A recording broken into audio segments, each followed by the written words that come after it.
नमस्कार, मैं हूं निकिता और आप देख रहे हैं सत्य हिंदी। एक नजर डालते हैं अब तक की सुर्खियों पर।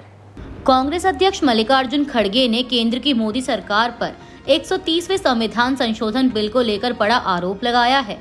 खड़गे ने कहा कि मोदी सरकार इस बिल का इस्तेमाल आने वाले उपराष्ट्रपति चुनाव में विपक्ष को निशाना बनाने के लिए कर रही है। इस प्रस्तावित बिल में प्रावधान है कि अगर कोई मंत्री भ्रष्टाचार या गंभीर अपराध के मामले में गिरफ्तार होता है या कम से कम 30 दिनों की हिरासत में रहता है तो उसे पद से हटा दिया जाएगा। खड़गे ने मीडिया से कहा कि यह बिल अब जॉइंट सेलेक्ट कमेटी के पास भेजा गया है और आगे की कार्रवाई वहीं से तय होगी।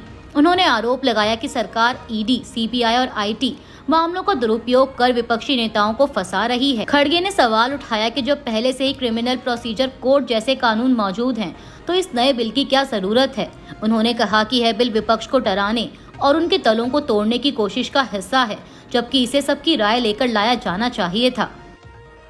छत्तीसगढ़ के कथित शराब घोटाले में गिरफ्तार पूर्व मुख्यमंत्री भूपेश बघेल के बेटे चैतन्य बघेल की न्यायिक हिरासत 14 दिन और बढ़ा दी गई है।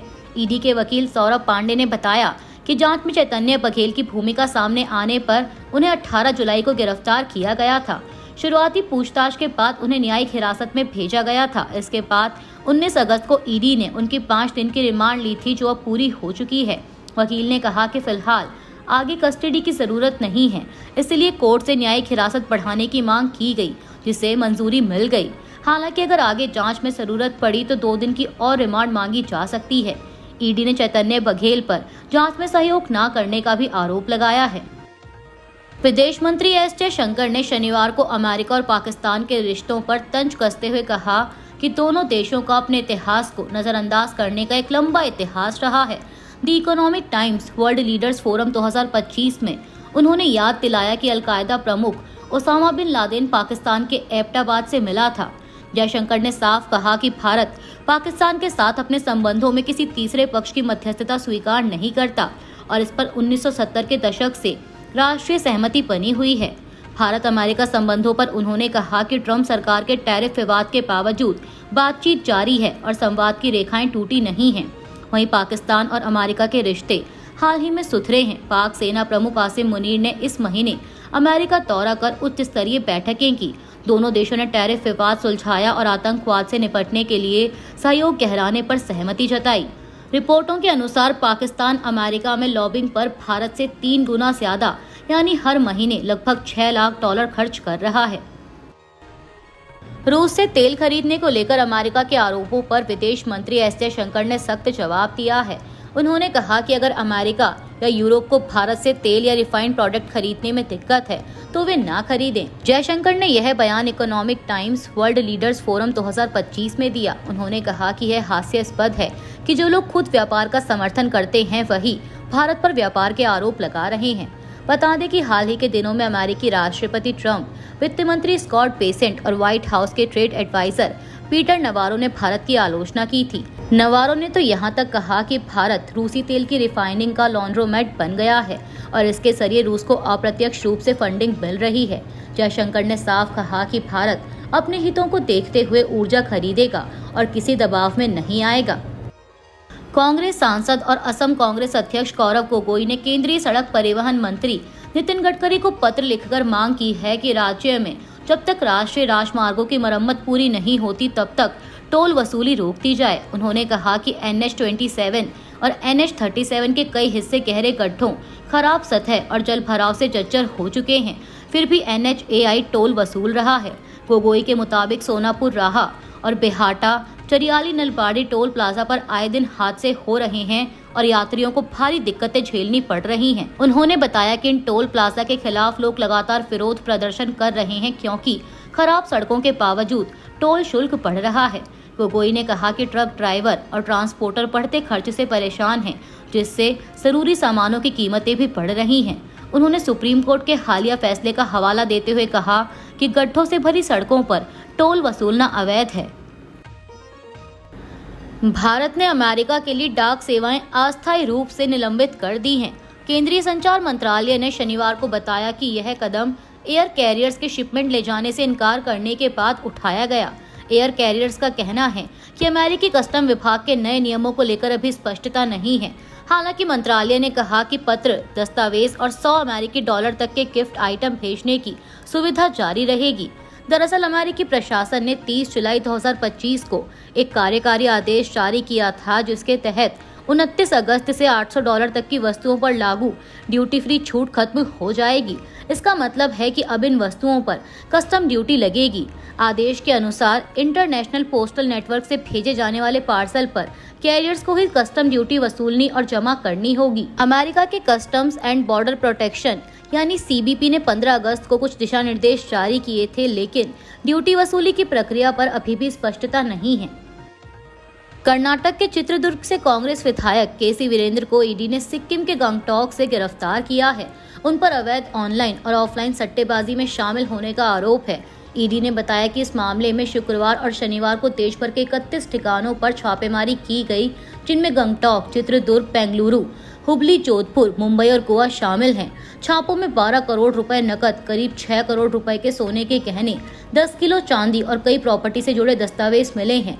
साथ ही 4 गाड़ियां जब्त की गई और 17 बैंक खाते व 2 लॉकर फ्रीज किए गए। ईडी ने बताया कि गिरफ्तारी के बाद वीरेंद्र को गंगटोक की अदालत में पेश किया गया, जहां से उन्हें बेंगलुरु कोर्ट में पेश करने के लिए ट्रांजिट रिमांड मिला। यह कार्रवाई अवैध सट्टेबाजी नेटवर्क पर बड़ी कार्रवाई मानी जा रही है।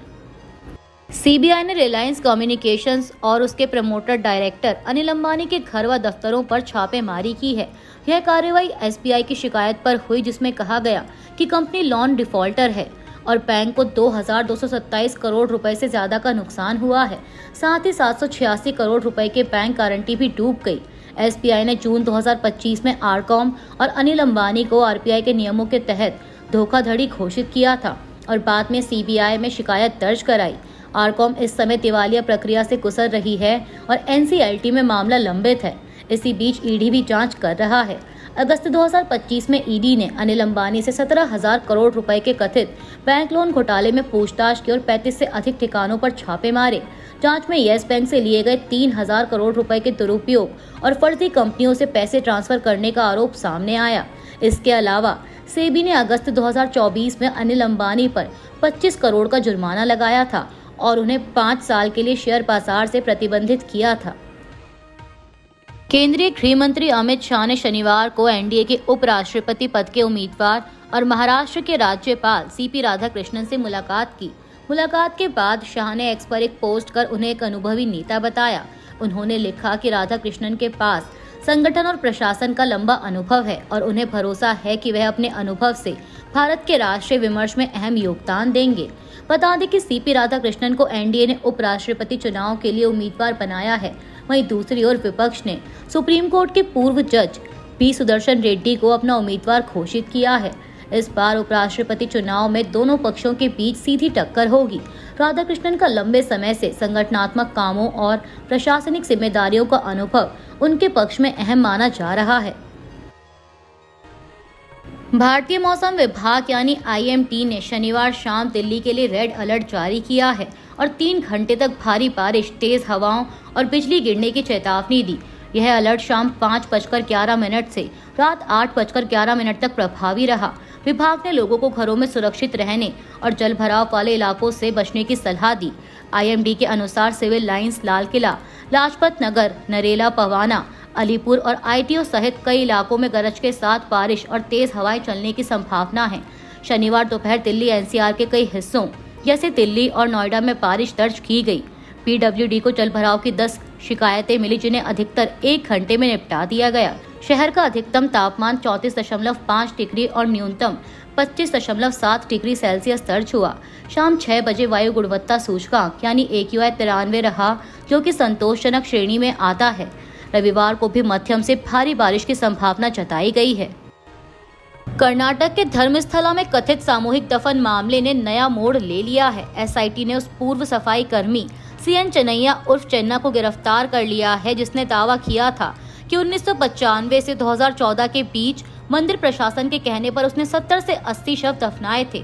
शुरुआत में उसे व्हीसल ब्लोअर माना गया, लेकिन जांच में सामने आया कि उसने नकली खोपड़ी पेश की और उसके बयानों में कई विरोधाभास थे।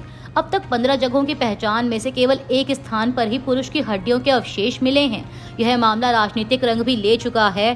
भाजपा ने आरोप लगाया कि कांग्रेस मंदिर की छवि खराब करने के लिए टूल किट चला रही है और इसमें विदेशी फंडिंग का भी हाथ हो सकता है। वहीं कांग्रेस सरकार ने एसआईटी जांच बिठाई थी और कहा कि सच सामने आएगा। बता दें कि धर्मस्थला मंदिर का संचालन बीजेपी से जुड़े जैन हेगड़े परिवार के पास है और यहाँ 2012 का सौजन्य हत्याकांड भी चर्चा में रहा था। अब देखना होगा कि एसआईटी की रिपोर्ट इस दावे को सुलझा पाती है या मामला अधूरा रह जाता है। अभी के लिए इतना ही। बाकी की देश दुनिया की बड़ी खबरों के लिए जुड़े रहिए सत्य हिंदी के साथ।